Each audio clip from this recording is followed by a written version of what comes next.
دفاع میں لکھتے ہیں کہ حضرت عمر فاروق رضی اللہ تعالیٰ عنہ کی ذات پاک یہ وہ عظیم ذات ہیں کہ جن کی مراد اور جن کی سوچ پر اللہ نے 20 آیات قرآن میں نازل فرمائی ہیں. اللہ نے فوراً جبرائیل کو نازل کر دیا کہ جاؤ سونے نبی کو یہ آیت مبارک سنا، جس میں سے میں نے اپنے خطبے کا بھی ایک حصہ بنایا ہے. جو آج کی لڑکیاں کالج میں پڑھنے والی یہ کہتی ہیں نا کہ پردے کا حکم کہاں آیا ہے، تو ان کو سورہ احزاب کی آیت نمبر 59 پڑھنے لگا ہوں. 22 پارہ سورہ احزاب آیت نمبر 59 یا ایھا النبی قل لازواجک، اے نبی اپنی بیویوں کو، اپنی بیٹیوں کو، صاحبزادیوں کو یہ حکم دیں اور مسلمان عورتوں کو یہ حکم دیں. جواب تو یہی مل گیا ہے ہمیں کہ جو اگر کوئی بزرگ یہ بندہ کہہ دے اپنی بیٹی کو کہ پتر پردہ کری گن ایسے تو دوپٹہ کری گن، بجائے اس کی بات ماننے کے الٹا ہی جب اس بزرگ کو برا بھلا کہا جاتا ہے پھر چپ کر جائے. قیامت آنے والی ہے، دوزخ اللہ نے تیار کر دی ہے. اے نبی اپنی بیویوں اور اپنی صاحبزادیوں اور مسلمان کی عورتوں سے فرما دو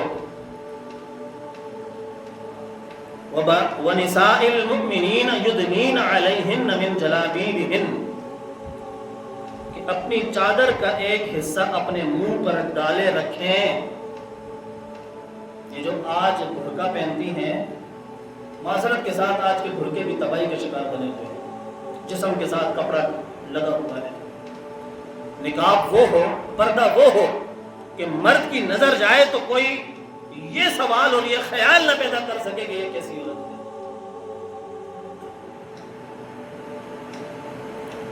پردے کا حکم اس پر جناب عمر فاروق نے سونے نبی سے یہ بات ارشاد فرمائی کہ حضور اس وقت یہ پردے کا حکم ابھی نازل نہیں ہوا تھا. حضور کی بارگاہ میں دور دراز سے صحابہ آتے تھے، علم حاصل کرنے کے لیے آتے تھے، تو آپ نے دیکھا کہ حضور کی صاحبزادیاں سیدہ پاک آ رہی ہیں، خدیجہ آ رہی ہیں، تو آنا جانا گھروں میں آنا جانا لگا ہوا ہے. عمر فاروق نے یہ اظہار کیا، حضور کے سامنے یہ خیال رکھا کہ یا رسول اللہ میرا یہ ارادہ ہے، میں یہ سوچ رہا ہوں کہ آپ اپنے گھر والوں کو حکم دے دیں، مسلمان عورتوں کو حکم دے دیں کہ وہ اپنے سر پر دوپٹہ کر کے آئیں، چادر اوڑھ کر ہمارے سامنے آئیں. تو یہ آیت، یہ حکم اللہ کو پسند آیا اور اللہ نے فوراً قرآن کا حصہ بنا دیا. تو اس لیے اب کے بعد جو بھی عورت، جو بھی بہن یہ کہہ کر آپ لوگوں کو گمراہ کرنے کی کوشش کرے کہ کہاں لکھا ہے پردے کا حکم، تو اس بہن کو، اس بیٹی کو، اس ماں کو اس کو بتاؤ جا کر کہ قرآن میں لکھا ہے اللہ کا حکم. کیا فرمایا جا رہا ہے؟ اے نبی قل لازواجک، فرما دو اپنی بیویوں کو. اب یہاں رک کر میں یہ بھی آپ کے سامنے ایک جملہ رکھنا چاہتا ہوں. کیا میرے نبی کی ازواج مطہرات کچھ غلط ذہن کی مالک تھی؟ نعوذ باللہ نہیں. اللہ تعالی ہماری سوچوں سے بھی کئی گنا زیادہ پاکیزہ تھی. یہ حکم دراصل ہمارے ان مسلمان عورتوں کے لیے، مردوں کے لیے تھا کہ جو حال آج ہم اپنی ہی بیٹیوں کے ساتھ کر رہے ہیں، کہیں ایسا نہ ہو کہ یہی عورتیں، یہی ہماری، جن کو ہم اپنا سب کچھ کہتے ہیں، ہماری ہی آنکھوں کے سامنے جہنم میں سڑ رہی ہو. تو پردے کا حکم جناب عمر فاروق کی رائے پر اللہ رب العزت نے قرآن کا حصہ بنایا. کوشش کرے بندہ کہ وہ اپنے گھر کو بچا لے جہنم کی آگ سے. تو گھر میں یقیناً ہماری بہنیں، بیٹیاں، بیویاں، خالائیں، ماسیاں، پھپھیاں، یہ سب آتی ہیں.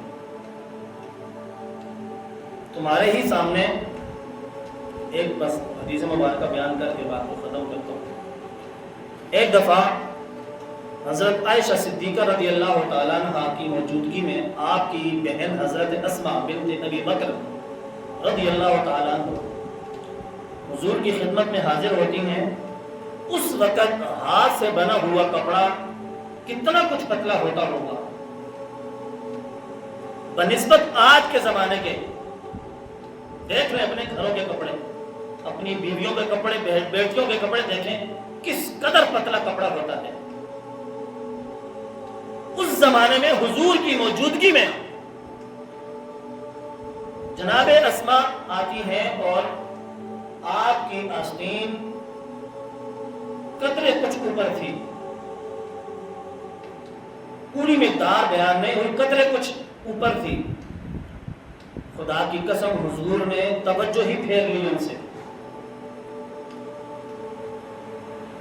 جو کہ آپ کی رشتے میں آپ کی سالی لگتی ہے. جناب عائشہ عرض کرتی ہیں کہ یا رسول اللہ آپ نے توجہ کیوں پھیر لی ہے؟ یہ آپ کی سالی میری بہن ابو بکر کی بیٹی ہے رضی اللہ تعالیٰ. تو آپ نے ارشاد فرمایا کہ عائشہ اپنی بہن سے کہہ دو اگر محمد کے گھر آنا ہے تو کپڑوں کا طریقہ درست کر کے آئے.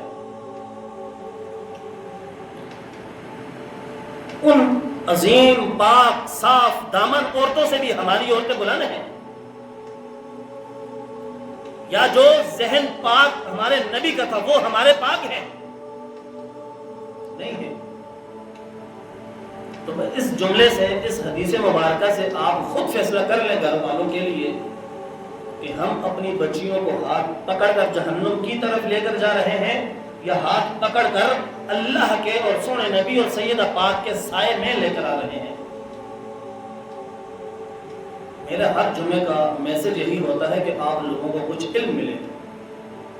اللہ رب العزت کی پاک بارگاہ میں دعا کرتا ہوں کہ سب سے پہلے مجھے میری بیٹی کو فاطمہ کو, میری بیگم کو, میری امی کو, میری بہن کو حضور جانے کائنات کی پیاری بیٹی سیدہ پاک کی سیرت اپنانے کی توفیق نصیب فرمائے. اور یہ تبھی ممکن ہے کہ جب میں ان کو بتاؤں گا, یہ تبھی ممکن ہے کہ جب میں اپنی بیٹی کے سر پر دوپٹہ کرواؤں گا, یہ تبھی ممکن ہے کہ جب میں اپنی بیوی کو کہوں گا کہ خبردار اگر غیر کے سامنے تو نے دوپٹہ نیچے کیا تو. یہ تبھی ممکن ہے کہ جب میں اپنی ماں کو بتاؤں گا کہ امی جی تم نے ساری عمر مجھے دور رکھا اپنے سے علم حاصل کروانے کے لیے, تو آج علم کا اور قرآن کا حکم یہ ہے کہ آپ نے دوپٹہ نہیں اتارنا ہے. بہن کو میں کہوں گا, یہ تبھی ممکن ہے. ایک حدیث مبارکہ ہے کہ حضور نے فرمایا کہ 4 مردوں کو اللہ رب العزت عورت کی وجہ سے جہنم میں پھینکے گا. اس میں ایک بیٹا ہے, باپ ہے, بھائی ہے, شوہر ہے. تمہاری آنکھوں کے سامنے بہن غلط راستے پر چل رہی تھی, تمہاری آنکھوں کے سامنے بیوی غلط راستے پر چل رہی تھی, تمہاری آنکھوں کے سامنے ماں غلط راستے پر چل رہی تھی.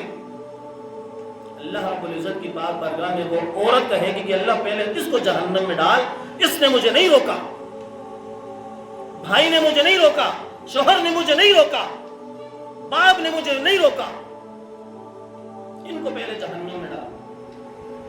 اللہ نہ کرے کہ ان میں سے کہیں ہم نہ ہوں. اللہ تعالی ہم سب کا حامی ناصر ہو. وما علینا الا